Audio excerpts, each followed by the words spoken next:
시간이 되었으므로 2026년 6월 28일 주일 예배를 하나님께 올려드리겠습니다. 다 같이 묵상하시겠습니다. 아브람과 다윗의 자손 예수 그리스도의 계보라. 그런즉 모든 대수가 아브람부터 다윗까지 14대요. 다윗부터 바벨론으로 사로잡혀갈 때까지 14대요. 바벨론으로부터 사로잡혀간 후부터 그리스도까지 14대더라. 하나님 감사드립니다. 오늘 귀한 주일 하나님께 사랑하는 권속들의 아버지 앞에 나와 예배를 드립니다. 이 예배가 하나님 기뻐하는 예배 될 수 있도록 인도하옵소서. 예수님의 이름으로 기원합나이다. 아멘. 다 같이 신앙 고백하시겠습니다. 하나님은 영이시니 예배하는 자가 영과 진리로 예배할지니라. 아멘. 찬송가 21장 다 같이 찬송하시겠습니다. 다 찬양하여라 전능왕 창조의 주께 내호나 주 찬양 평강과 구원의 주님 성도들아 주 앞에 이제 나와 즐겁게 찬양하여라. 다 찬양하여라. 놀라운 만유의 주께 포근한 날개 밑 늘 품어주시는 주님 성도들아 주님의 뜻 안에서 내 소원 다 이루리라. 다 찬양하여라 온 몸과 마음을 바쳐 이 세상 만물이 주 앞에 다 나와 찬양 성도들아 기쁘게 소리 높여 영원히 찬양하여라.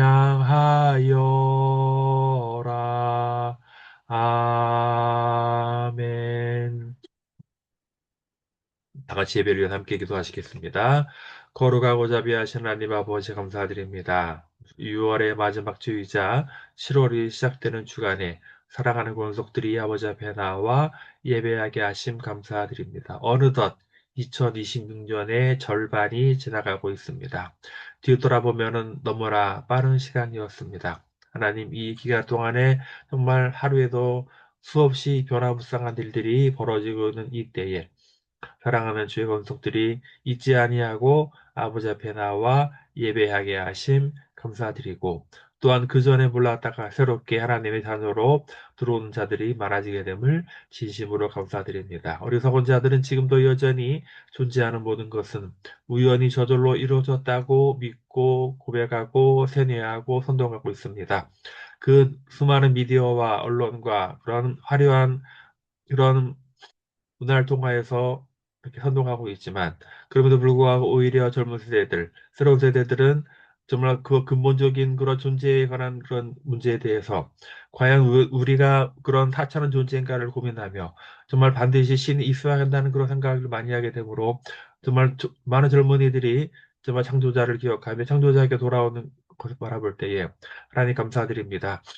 더욱더 이러한 일들이 많아질 수 있도록 도와주시고 우리는 우주에 떠다니는 먼지보다 못한 존재가 아니라 천하보다 귀한 존재라는 걸 깨닫고 우리의 정체성과 존재성에 하나님의 함께 하심을 기억하며 자신감 있고 당당하게 우리를 스스로 생각하고 더, 더 나아가서 이러한 우리 인간들이 죄를 짓고 구원받는 그 모든 과정 속에서 하나님이신 예수님이 관여됨을 기억하며 그래도 우리가 믿는 그 믿음이 예수님을 온전히 믿고 고백하는 우리 모두가 되어질 수 있도록 인도하옵소서.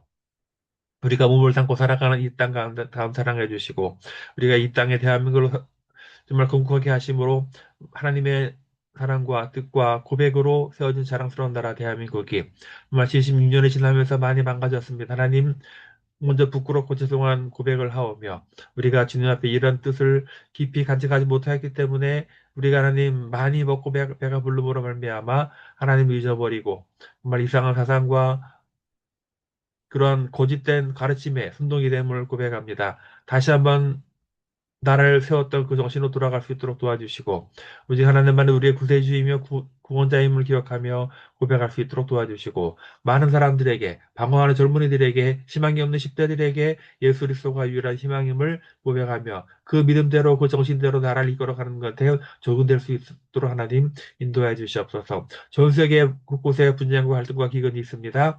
이 모든 것을 해결해 주시옵시고 복음을 들고 전 세계 나라 선교사님 기억해 주시고 우리가 눈물과 땀과 수고가 반드시 하나님의 때에 결실을 맺게 하여 주시옵소서. 하나님 분단된 지 81년이 되었습니다. 하나님 불쌍히 여기고 긍휼히 여겨주셔서 북한 땅을 자유하게 할 수 있도록 도와주시고 정말 복음 통일, 선교 통일, 자유 통일이 하루빨리 우리 세대에 이루어지는 것을 목도할 수 있도록 인도하옵소서. 오늘 주의 이름으로 모인 모든 곳에 하나님 복을 함께 해주시옵시고 그들이 드리는 모든 예배가 하나님이 기뻐하시고 받으시는 온전한 예배 될 수 있도록 인도해 주시옵소서. 감사드리오며 예수님의 이름으로 기도합나이다.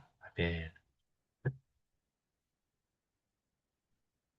드려진 제물을 위해서 한 번 더 기도합니다. 하나님 감사드립니다. 예배 드릴 때 빈손으로 오지 아니하고 정성껏 예물을 준비하사 고속들에게 복의 복을 허락하여 주시옵시고 그들의 물질과 그들의 재능과 그들의 받은 모든 것이 하나님으로부터 도움을 기억하며 감사함으로 받고 더 많이 나누어 베풀 수 있도록 인도해 주시옵소서.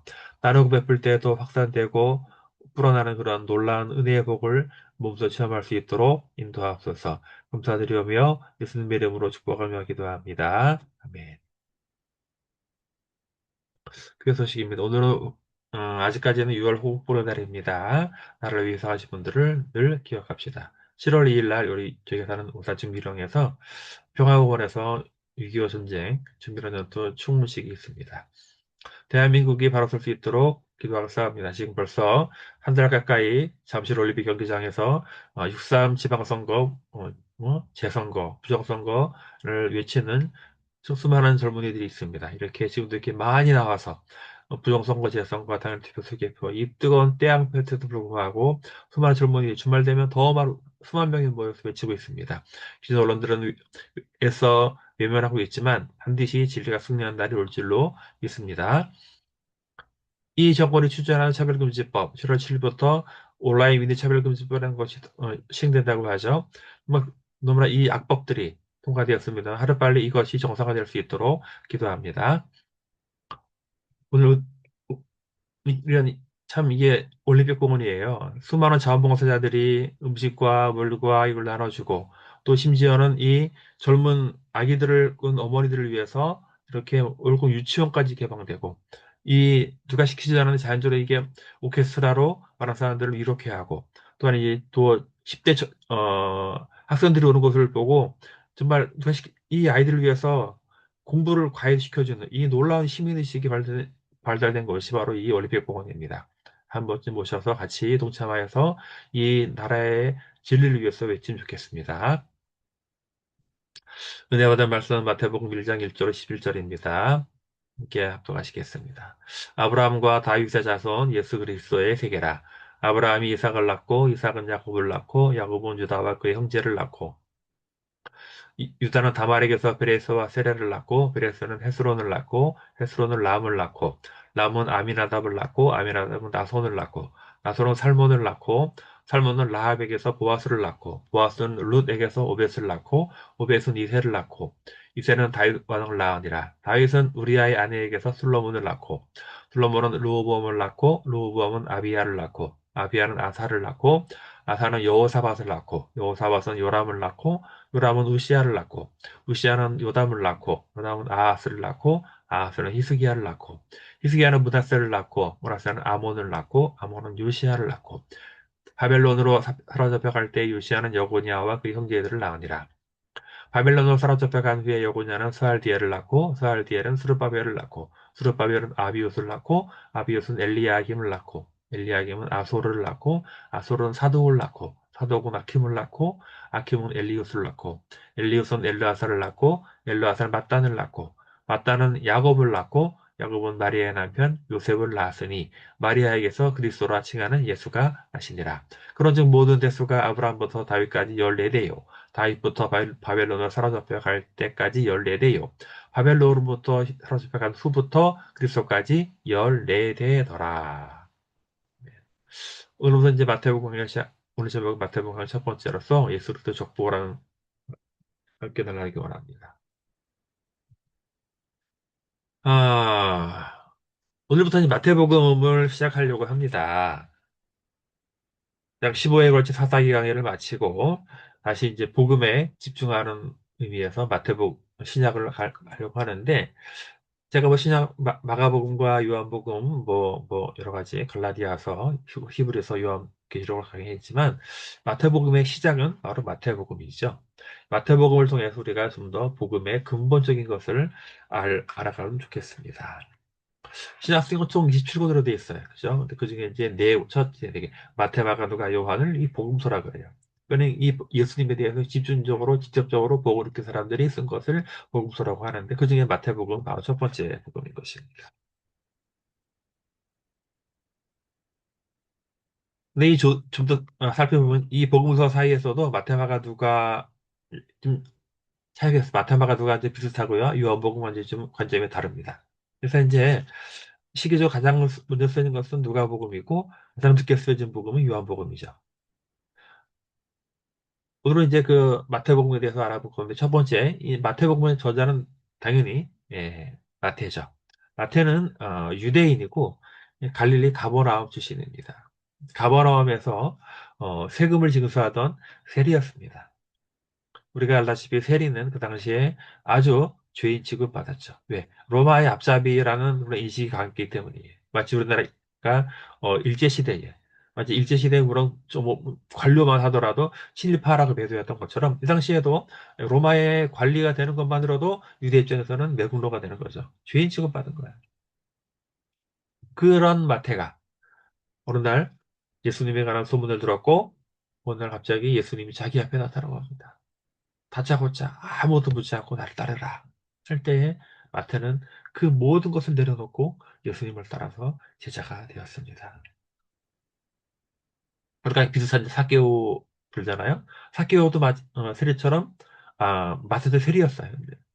그 사개오도 이 사개오가 예수를 만난 것이 마태가 전인지 후인지는 알 수 없지만 아마 시계상으로 후라고 하는 것이 맞습니다. 이 사개오도 세리장으로서 그런 자기의 삶의 존재에 대해서 정적인 존재 고민할 때에 예수님을 만나게 되었고 변화될 것처럼 이 마태도 이 돈은 많았지만 부자였지만 그러나 그 모든 것보다 이 영적인 그런 고민과 갈등 속에서 그런 고민을 해결해 줄 분은 바로 예수님이다라는 걸 고민하고 있을 그때에 예수님을 만나게 되었고 그런 예수님을 눈빛과 마주치는 순간 그 모든 걸 버릴 수 있었던 것입니다. 마태는 예수님 3년간 따라다녔죠. 그의 모든 생애를 직접 경험을 했죠. 죽으심도 목격했죠. 부활하심도 경험했죠. 오순절날 성령 충만함도 경험을 했습니다. 그래서 그 이후에 마태는 그 전세에 나가서 뭐 전승의 마케도니아, 페르시아, 심지어 마지막에 에티오피아까지 가서 복음을 전하다가 에티오피아에서 순교당했다고 합니다. 마태는 에티오피아 왕비를 이게 복음을 전했고 그 왕비가 개종을 해서 마태의 제자가 되었는데 되게 에티오피아 왕이 질투를 했죠. 시기하고. 그래서 이제 마태가 제가 기도하고 있을 때 어, 왕이 보낸 자객에 의해서 살해당했다고 합니다.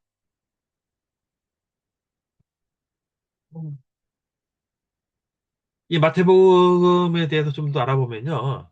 마태복음의 특징이 있어요. 특징은 뭐냐면 이 마태복음의 독자들은 바로 유대인입니다. 마태가 유대인이었고 이 유대인들을 위해서 쓴 책이 바로 마태복음이에요. 그냥 유대인들은 구약 성경을 정말 잘 알잖아요. 그러니까 이 마태복음에도 구약 성경에 대한 예언이 굉장히 많아요. 약 130여 회가 나올 정도로 구약 성경, 그러니까 이 유대인들의 눈과 귀에 익숙한 것들을 통해서 그들을 깨닫게 하는 거죠. 근데 그 예수님이 바로 그 유대인들이 그렇게 성황에 맞이하는 그 구약의 예언된 바로 메시아가 바로 예수라. 그것을 증명하는 것이 바로 이 마태복음인 거예요. 이 마태복음, 이 구약과 신약을 또 연결하는 다의 역할을 하죠. 또 특히 이 마태복음에는 구약 성경 인용하면 그것을 이루려 하심이라는 표현이 자주 등장합니다. 그래서 예수님의 모든 행적과 언행이 우연이 아니라 바로 하나님의 구속사적 성취임을 강조하기 위해서 이 말이 오늘날 응하였느니라. 이루려 하심이라 말이 많이 나온다는 거예요. 또한 아브라함과 다윗의 자손으로 오신 왕으로서의 족보를 이렇게 알려주는 거죠. 처음에 그렇지 않은 거죠.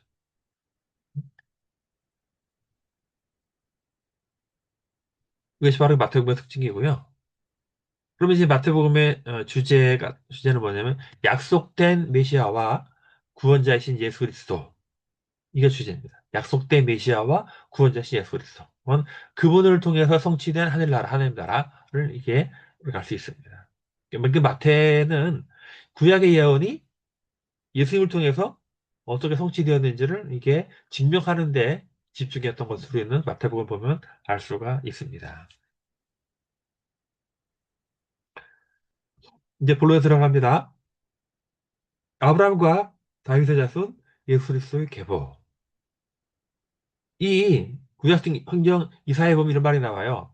이새의 줄기에서 한 싹이 나며 그 뿌리에서 한 가지가 나서 결실할 것이요 여호와의 신, 곧 지혜와 총명의 신이요 모략과 재능의 신이요 지식과 여호와를 경외하는 신이 그 위에 강림할 것이니. 그러니까 유대인들은 이사야 선지자 때부터 메시아 사상을 가지게 되었는데요. 이 11장을 근거로 이새의 줄기에서 한 왕이 올 것이다. 그러니까 이세 자손 중에서 메시아가 나올 것임을 확신하게 되었던 거예요. 물론 좀 더 사무엘상까지 올라가면은 다윗이 하나님 전을 지을 마음을 가지게 된 거죠. 그 마음만으로 하나님께서 다윗을 기뻐하셔서 내가 너에게 영원한 왕위를 주마. 그 다윗이 너무나 민망하고 황송해서 하나님 어찌 저 같으니 그런 복을 주십니까? 할 정도로 하나님은 이세의 아들 다윗을 마음에 합한 자라고 했어요.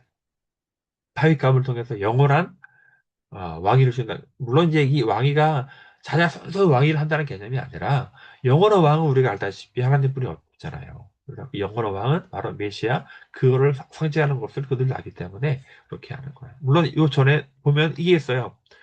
하나기가 우리에게 낳고 하나도 우리에게 주었는데 그 어깨에는 정사를 메었고 그 이름은 기묘자라 모사라 전능하신 하나님이라 온전하신 아버지라 평강의 왕이랄 것이며 이 구장이 먼저 나오는데요. 이 하나기가 낳고 그 아들이 바로 누구냐? 예. 그 아기가 바로 실제로 그 이세의 줄기에 나온 왕이라는 거예요. 즉 이사야 9장과 11장을 통해서 알 수 있는 것은 언젠가 다윗의 가문에서 영원한 왕이신 메시아가 나올 것임을 유대인이라면 누구나 알 수 있다는 건데 그런데 너무 안타깝게도 이 9장과 11장에 나오는 그 메시아가 이사야 53장에 나오는 고난받는 메시아라는 것을 맺지 못하는 거예요. 그것이 그 당시 유대인의 한계라고 할 수 있어요. 9장과 11장에 메시아가 미리 나왔다면 그 메시아가 53장에 그 메시아는 유대인만을 위한 것이 아니라 우리 모두의 그가 찔림은 우리의 허물을 위함이요.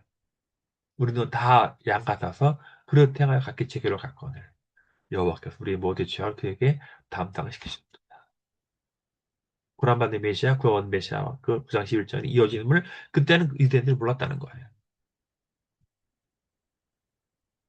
미가서 나오죠.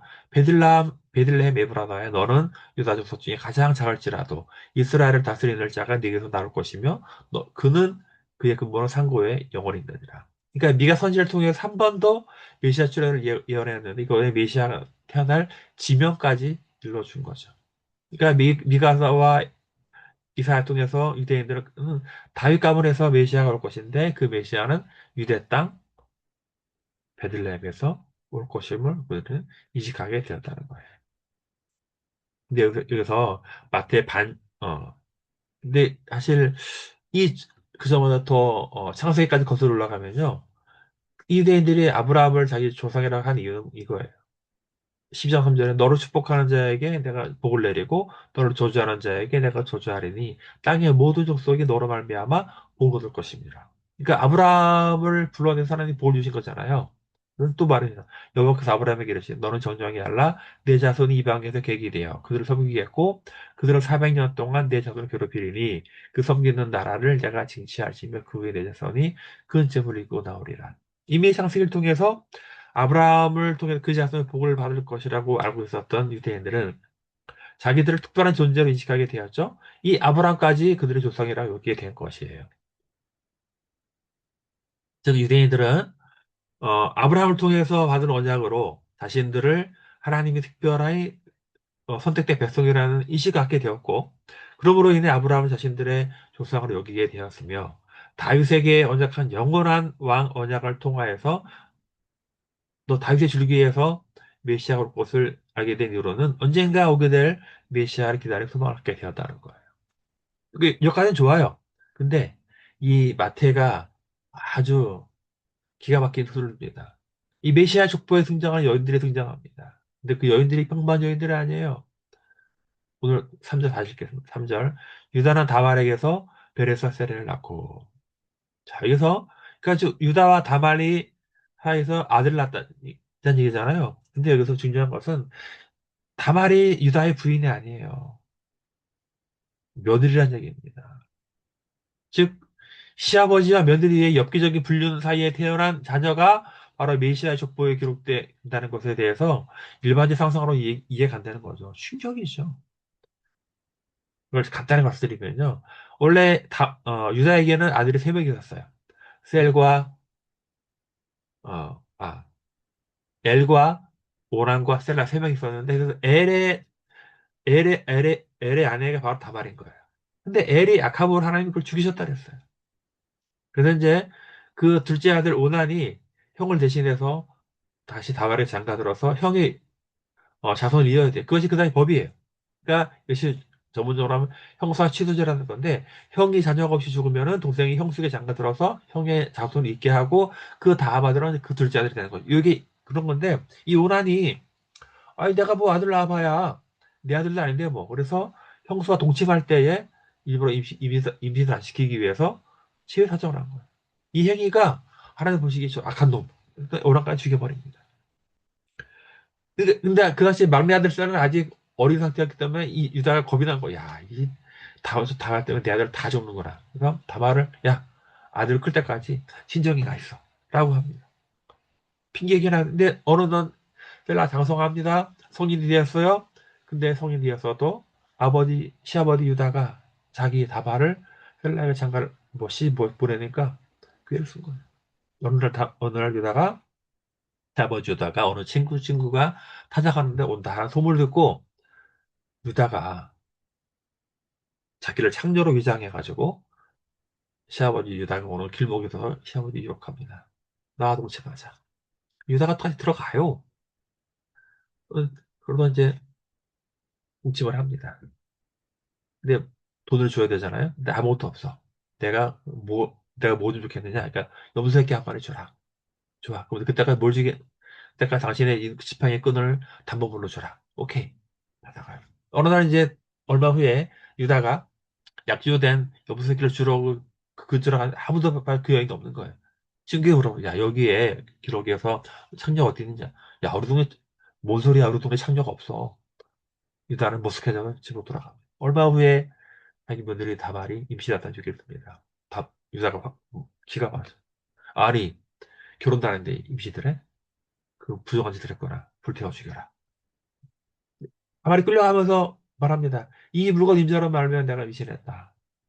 유다가 보니 자기 물건 기가 막히게. 그제서야 유다는 자기가 얼마 전에 한 창녀와 동침했던 사실을 떠올리고 그때 그 창녀가 아니라 먼저 다말했다는 걸 기가 막힙니다. 그래서 이제 유다는 야, 오히려 그 다말을 칭찬하잖아요. 그는 그 행위는 옳도다. 그 자손을 위한 그 열정과 노력, 비록 옳지 못하면 내가 오히려 부도덕하다는 것을 인식하고 다말을 인정합니다. 한편 그렇게 태어난 베레스의 오대손 살몬이 있는데요. 살몬은 여리고성 점령할 때의 여호수아의 명령으로 미리 그 여리고에 잠입해서 정탐하다가 우연히 기력 라합의 집에 숨어들어요. 근데 그 라합이 어떻게 전탁군지 알아보는데 고발하지 않냐고 숨겨집니다. 이 인연으로 라합과 살몬이 결혼하게 되는데 이 라합은 기생이잖아요. 보통 기생이 아니에요. 일반 율랑녀 그런 상녀가 아니라 그 당시에는 이방 신전에서 제사 드릴 때에 제사가 끝나면은 그 신전에 여사제들이 있거든요. 여사제들과 제사에 참석한 남자들이 집단 낭교를 벌입니다. 그래서 그런 일을 하는 사람이 라합인 거예요. 근데 그런 라합도 하나님을 믿게 되고 걔가 청산해서 그 결혼을 하게 돼. 족보에 들어온 거예요. 그렇게 낳은 아들이 보아스잖아요. 그 보아스는 또 어때요? 이방 여인, 모함 여인 룻을 아내로 맞이해서 아들 낳잖아요. 원래 룻은 그 모함 여인, 원래 모세일법에 하면요. 모압 사람들은 영원히 그 누구도 이스라엘 총에 들어오지 못했다고 했어요. 근데 룻의 열정과 하나님에 대한 믿음이 이 예외를 또 주게 만들잖아요. 다말, 라합, 룻, 다 이방인들이고, 이방인들이란 게 깨끗하지 못한 여인들인데, 이런 여인들이 메시아 족보에 올랐다는 거예요. 자, 이제 마지막으로 다윗 왔어요. 응? 다윗은요, 우여곡절 끝에 왕이 됐어요. 정말 대단한 사람이죠. 13년간 사로 쫓겨 다니다가 마침내 왕이 됐어요. 그 과정에서는 여러 아내를 두었죠. 이제 나라 안정이 됐습니다. 어느 날 저녁에 산책하다가 저 멀리서 맨 아랫다운 여인이 목욕을 합니다. 순간 욕정이 본능이 끌어오는 거죠. 불러와요. 동침을 합니다. 왕의 고난으로. 누가 감히 거절합니까? 알고 보니까 근데 얼마 후에 이 여인이 입이 지났다는 거야. 아구야. 알고 보니 그 여인이 자기 충시감과 우리아의 아내였던 거야. 우리아를 불러들입니다. 야, 너 수고 많다. 이게 고생하지 말고 아내랑 같이 즐겁게 자고 와라. 근데 우리아가 거절합니다. 내 동료들은 지금 전쟁에 나가 있는데 어찌 편을 두 번 거절하니까 다윗 우리아를 전쟁의 맨 앞에 보내서 죽게 합니다. 이걸 차도 살인이라 하잖아요. 다윗이 선지자의 책망을 받고 자기 잘못을 지적하는 그 자리에 아차 시으로 회개하는 그 회개 하나님 받으셔서 그 죄 용서해 주시지만 그 부윤의 씨앗은 아기는 죽이십니다. 그 이후에 다윗은 그 우리의 아내였던 이 바세바를 정식으로 아내를 맞이하여 그와의 사연 아들 그와의 그와의 그 바세바 사이에 난 아들을 둘러보니 바로 이 장자권을 부여받고 족보에 오르게 되는 거예요. 자, 이 뭐냐면 그래서 이제 이 마태복음의 저자는요, 이 다윗에는 물론 이렇게 우리아의 아내에게서 이 박제가 되네 박제가. 아니 바세바라 하면 되지. 근데 우리아의 아내에게 솔로몬을 낳고 다윗은 그 언약을 뭐 조상이고 발성이 아니 그의 행위까지 자손만대로 알려줘. 아브라함 통해서 그의 후손으로 자랑했던 유대인. 더 나아가 다윗의 후손에게서 메시아 올 것임을 위안받는 유대인들이 혈통을 자랑스러워했지만 그걸 까보니까 하나님은 메시아의 족보에 내면 깨끗하지 못한 여인들을 등장시키어서 그들의 오만을 잠재우고 계시는 하나님은 우리는 알 수 있는 거예요. 맛을 맺습니다. 마태복음은 유대인들을 위한 복음서예요. 유대인들은 혈통과 자신의 조상이 아브라함과 다윗임을 자랑스러워했지만 그 혈통 가운데 네 명의 여인들이 나오잖아요. 이거 깨끗하다고 할 수 있어? 너희 그렇게 자랑스러운 혈통이? 그 혈통 그 아무것도 아니야. 돌아가서 유대인들이 죽인 예수님이 바로 유대인들이 그렇게 고대하던 메시아임을 구약의 족보를 통해서 이렇게 알려주는 거예요. 혈통적으로 이방인 우리들도 하나님의 자녀가 될 수 있던 것은 바로 예수님 덕분에 우리는 명심하고 오늘 살아가는 우리들에게 정말 믿음의 족보가 더 중요하다는 것을 알고 우리 또한 믿음의 족보를 써나가도록 우리가 다짐하고 결심하기를 간절히 축원합니다. 기도하겠습니다. 하나님 감사드립니다. 오늘 부족한 점의 말씀을 드렸습니다. 마태복음은 구약과 신약을 연결해주는 복음서입니다. 특별히 유대인 유대인 출신으로서 유대인이 그렇게 자랑하는 그들의 혈통과 가문을 정말 그들의 인정하면서도 그러나 그 과정에 있는 네 명의 여인들을 등장시키셔서 그들의 혈통과 그런 가문이 결코 떳떳하지 못함을 결국 예수 그리스도의 메시아가 온전한 구세주임을 기억하며 이간 우리 오늘 살아간 우리들에게도 혈통적으로 이방인 우리들이지만 예수 그리스도로 말미암아 믿음의 족보를 가지게 된 우리들도 또한 우리의 믿음을 우리가 가진 이 복음을 다른 사람들에게 기쁘게 전하는 우리 모두가 되기를 간절히 소망합니다. 감사드리오며 예수님의 이름으로 기도합니다. 아멘. 찬송가 101장 부르고 축도를 마치겠습니다. 이새의 줄기에서 새싹이 돋아나 옛 선지 노래대로 장미꽃 피었다. 한 추운 겨울밤 주 탄생하신 이날 거룩한 날이여 이사야 예언대로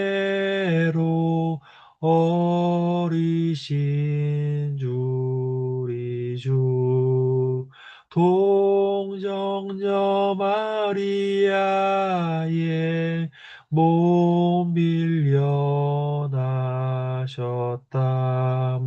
탄생한 아기는 영원한 구세주라 참 기쁜 날이여 그 부드러운 향기 온 하늘 채우고 그 영광 찬란한 빛 어둠을